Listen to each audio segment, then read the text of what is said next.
So hello my friends, I'm Taras Khurana from Khurana Coaching Classes. So today we are going to do a very important topic. देखो बच्चे, मैंने आपको पता ही है कि general science की सीरीज स्टार्ट करी हुई है ना। तो हमने सेट 1 और सेट 2 100 एमसीक्यूज के कर लिए थे। अब हम 50 एमसीक्यूज की सीरीज स्टार्ट करेंगे, ठीक है। तो 50 एमसीक्यूज सीरीज स्टार्ट कर रहे हैं। इसके अंदर बायोलॉजी, फिजिक्स, केमिस्ट्री के रिलेटेड बहुत इंपॉर्टेंट क्वेश्चन होंगे जो कॉम्पिटेटिव एग्जाम्स के लिए, जैसे कि SSC, railway, CTET and PSTET exams के लिए बहुत इंपॉर्टेंट रहेंगे। And also I want to share with you all कि मैंने इंस्टाग्राम के ऊपर एक नया पेज बनाया है, साइंस विद थरस, जहां पर आपको डेली जनरल साइंस के एमसीक्यूज देखने को मिलेंगे। लाइक उनके जो रील्स में डाल के रखूंगी, ठीक है। तो आप उस चैनल को और उस पेज को फॉलो कर सकते हैं, ठीक है, ताकि आपके लिए वो हेल्पफुल रहे, ठीक है। और आपको डेली उस पर जनरल साइंस के क्वेश्चंस मिलते रहेंगे, ओके। सो सबसे पहले हम स्टार्ट करते हैं 50 एमसीक्यूज की सीरीज। बच्चों ये सेट 1 रहेगा, ओके, ध्यान से देखिएगा। So first one is which chemical is used to preserve biological specimens. तो ऐसे कौन से केमिकल्स होते हैं जिनको हम बायोलॉजिकल जो स्पेसिमेंट्स होते हैं लैब के अंदर प्रिजर्व करके रखते हैं, है ना। तो these chemicals are known as बच्चों फॉर्मेलिन, ठीक है। Now the second one, the process of nitrogen fixation converts atmospheric nitrogen into. बच्चे सबसे पहले तो एक बात मैं आपको बताती हूँ, देखो जो प्लांट्स होते हैं ना, कभी भी नाइट्रोजन डायरेक्टली ना एटमॉस्फेयर से नहीं लेते। उस नाइट्रोजन को ना वो एक अमोनिया की फॉर्म में कन्वर्ट कर देते हैं, ठीक है। अब इसको बोलते हैं हम नाइट्रोजन फिक्सेशन। ये एक बैक्टीरिया के द्वारा होता है जिसको हम राइजोबियम बोलते हैं, ठीक है। तो ऐसा प्रोसेस जिसमें नाइट्रोजन फिक्सेशन होती है और एटमॉस्फेरिक नाइट्रोजन हमारी अमोनिया में कन्वर्ट होती है by the help of bacteria that is rhizobium. तो यहां पर क्या बनता है हमारे पास बच्चों, दैट इज अमोनिया, ठीक है।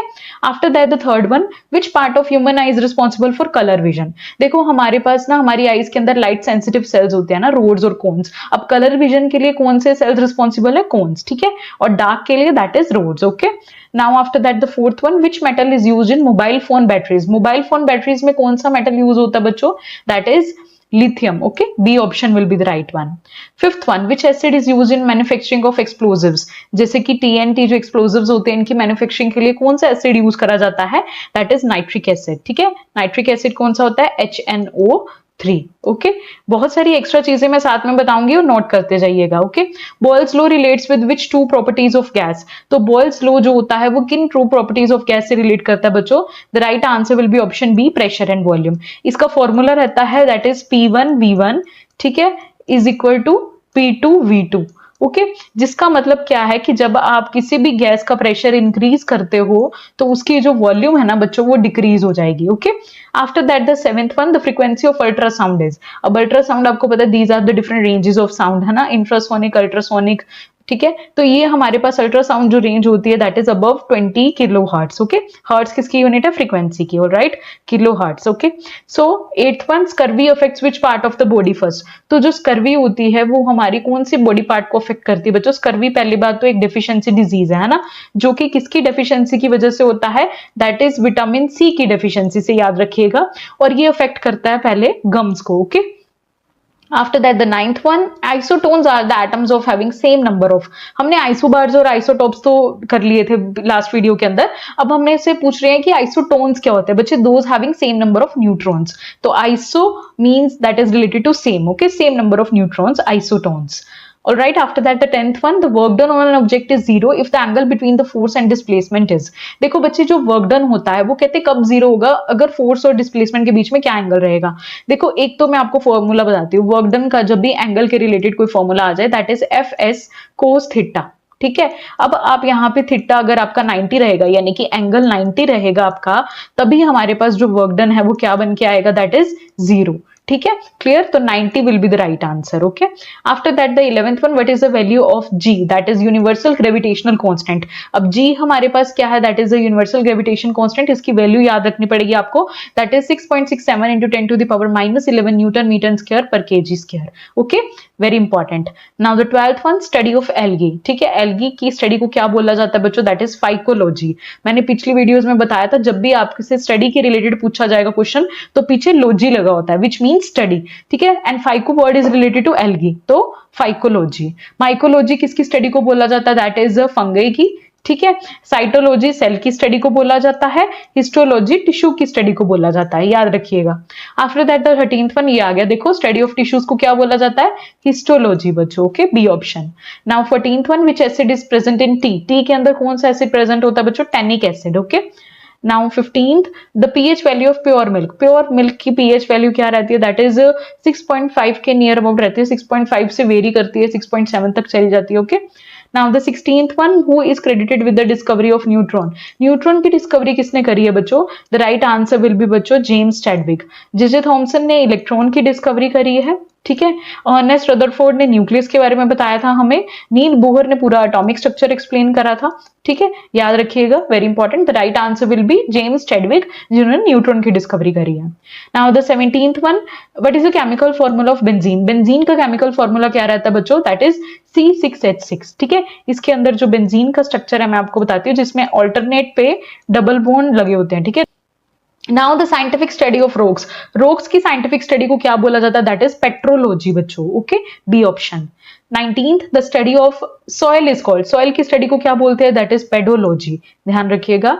20th the chemical name of tear gas commonly called, जो केमिकल नेम है टीयर गैस का, दैट इज कॉल्ड क्लोरोपिक्रिन बच्चों, ए ऑप्शन।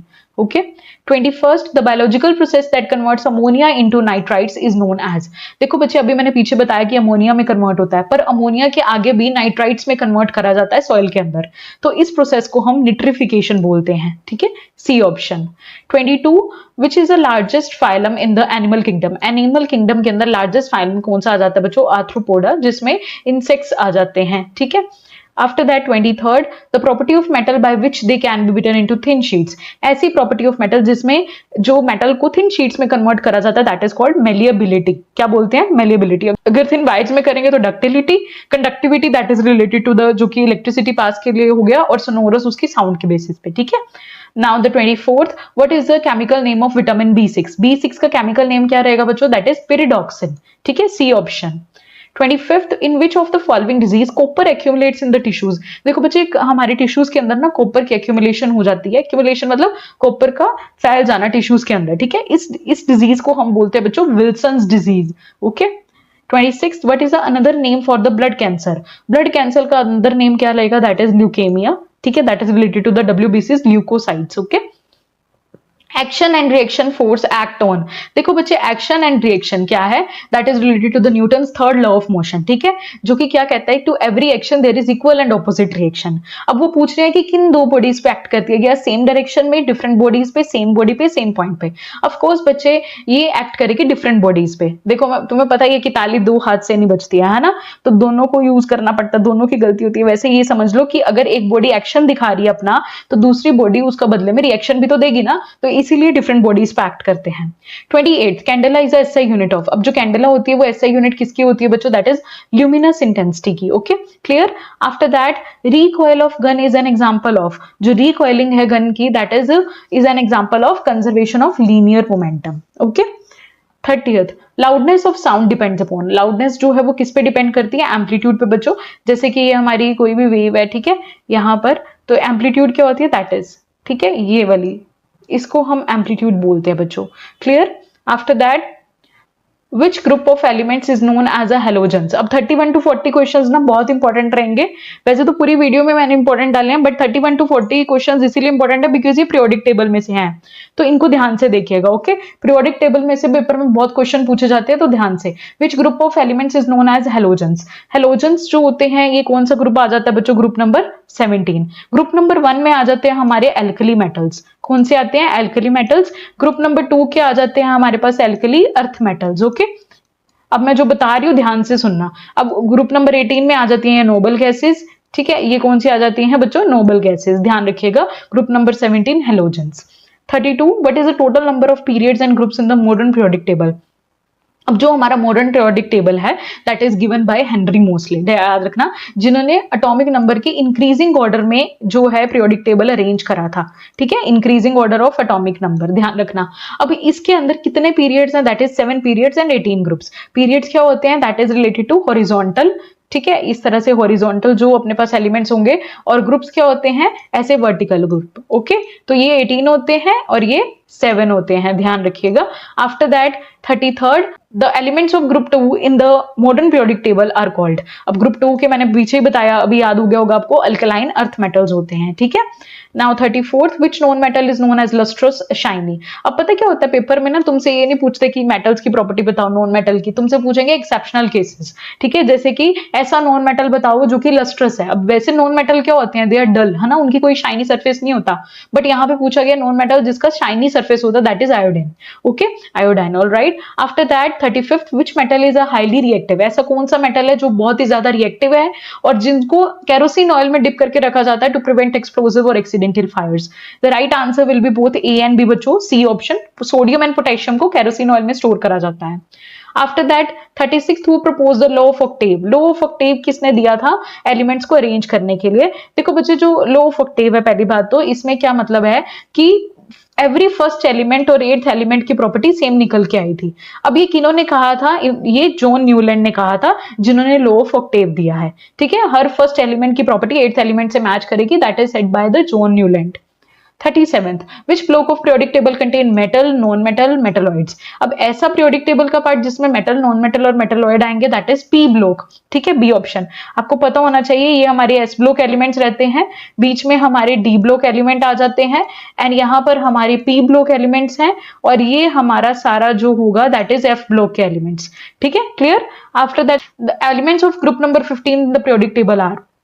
ग्रुप नंबर 15 के एलिमेंट्स को क्या बोला जाता है बच्चों, वेरी इंपॉर्टेंट, निक्टोजेंस बोला जाता है। देखो बच्चे ग्रुप नंबर 15 में क्या होता है, ऑक्सीजन नहीं होता है ना, तो इसमें नाइट्रोजन फैमिली आ जाती है हमारी। अब नाइट्रोजन फैमिली के अंदर सारी के अंदर क्या है, सफोकेटिंग गैसेस होती हैं, जिसकी वजह से इसको निक्टोजेंस बोला जाता है। Now 39th the inner transition elements belong to which group. Inner transition elements होते हैं एफ ब्लॉक के एलिमेंट्स, ठीक है, और ट्रांजिशन एलिमेंट्स कौन से होते हैं, डी ब्लॉक के elements.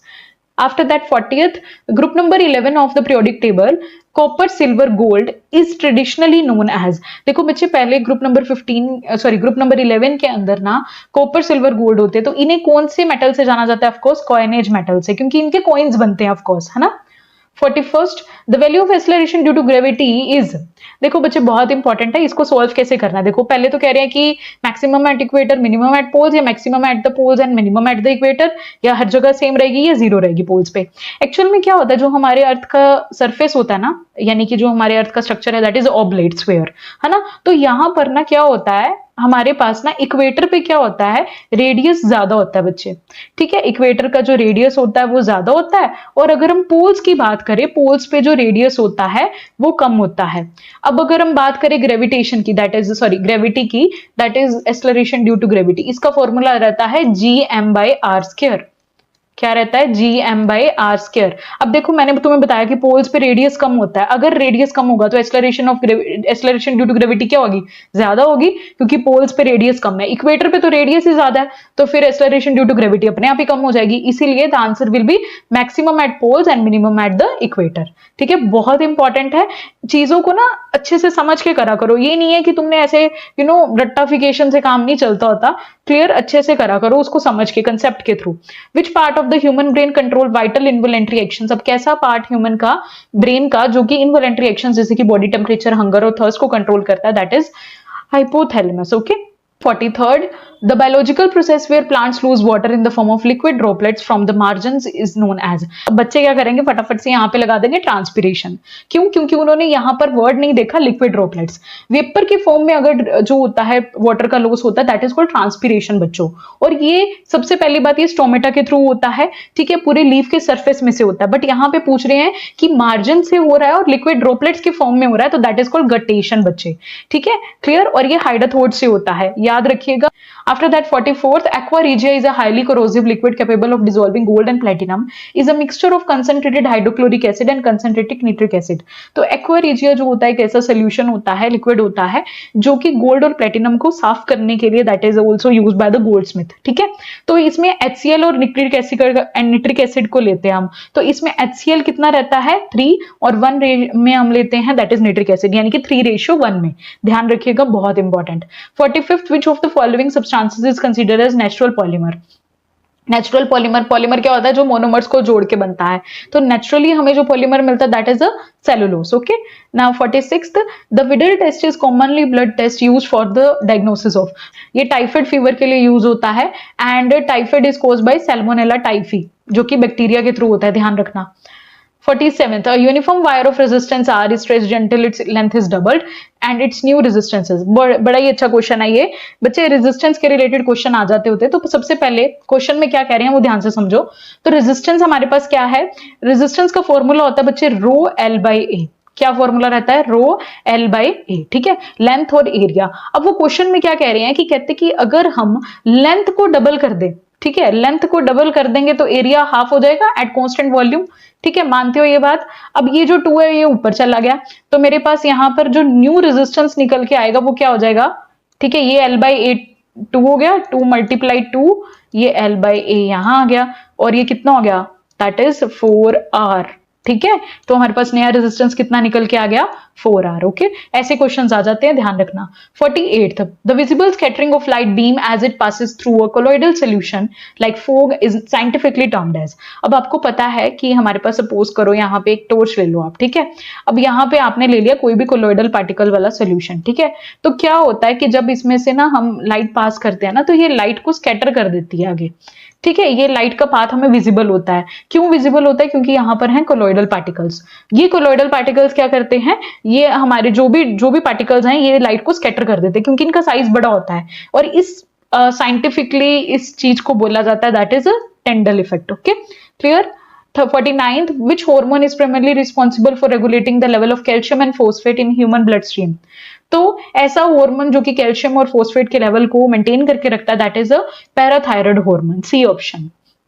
Now the last question, बड़े अच्छे क्वेश्चंस थे इस वीडियो के अंदर, है ना, तो इसको अच्छे से करना, इंपॉर्टेंट भी बहुत है। The gradually accumulation of non biodegradable toxic substances like DDT, ठीक है, in the food chain resulting in the higher concentration with the apex predators is known as. अब क्या होता है बच्चे, जैसे कि डीडीटी जो कि हमारे फर्टिलाइजर्स और पेस्टिसाइड्स होते हैं ना, कई बार वो फूड चेन में क्या होता है एक्यूमुलेट होने लग जाते हैं। दिस इज अ रीजन कि डीडीटी को बैन कर दिया गया था, ठीक है। इसके करके क्या हो रहा था, इसमें टॉक्सिक सब्सटेंसेस थे जो क्या हो रहे थे कि फूड चेन में आगे आगे पास हो रहे थे। अब इस टर्म को बोला जाता है बायोमैग्निफिकेशन, ठीक है। ये हमारे हो गए हैं 50 क्वेश्चंस कंप्लीट बच्चों। आई होप आपको ये लेक्चर अच्छे से क्लियर हो गया होगा। मैं आपको बार बार बोल रही हूँ, ये सेट 1 हमारा 50 क्वेश्चंस का हो गया, अब हम सेट 2 लेके आऊंगी आपके लिए, ठीक है। और साइंस विद तरस जो पेज है इंस्टाग्राम पे उसे फॉलो कर लीजिएगा, बहुत इंपॉर्टेंट वहां पे सीरीज स्टार्ट हुई हुई है, ठीक है। एंड अभी जो 100 एमसीक्यूज के मैंने 2 सेट बनाए हैं उसके भी मैं अलग सेट चलाती रहूंगी। 50 का इसीलिए क्योंकि बच्चे ना कई बार एक टाइम पे 50 कर लें वही बहुत रहता है, तो हमें अच्छी सी चीजें समझ भी आनी चाहिए। Okay, so I hope you all like this video, and if you like it, don't forget to like, comment and subscribe my YouTube channel Khurana Coaching Classes. Bye bye, take care.